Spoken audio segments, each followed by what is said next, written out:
सर्वत्र गोविन्दनामसङ्कीर्तनं गोविन्द गोविन्द। दशकं 67 गोपीगर्वशमनं। स्फुरत्परानन्दरसात्मकेन त्वया समासादितभोगलीलाः असीमम् आनन्दभरं प्रपन्ना महान्तमाभुर्मदम् अम्बुजक्ष्यः निलीयते सौमयि मय्यमायां रमापतिर्विश्वमनोभिरामः इति स्म सर्वाः कलिताभिमाना निरीक्ष्य गोविन्दतिरोहितो भूः।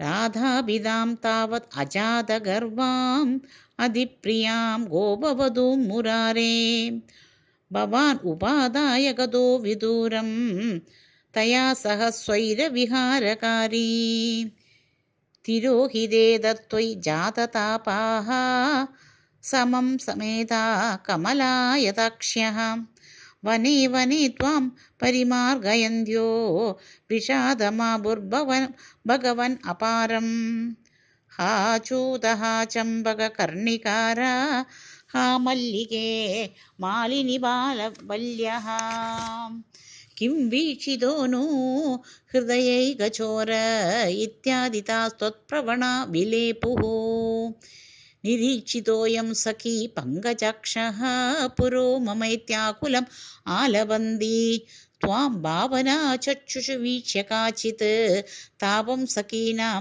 द्विगुणीचकार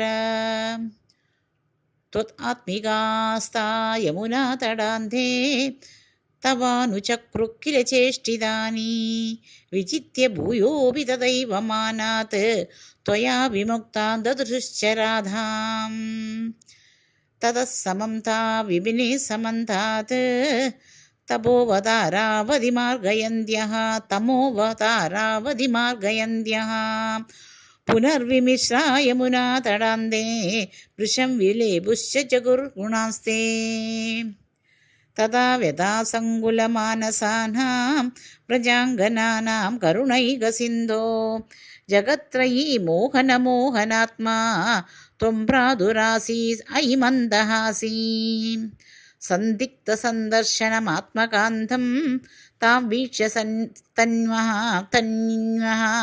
सहसा तदानीं किं न चक्रो प्रमदाधिभारात् सत्वं कदा पालय मारुदेशाम्।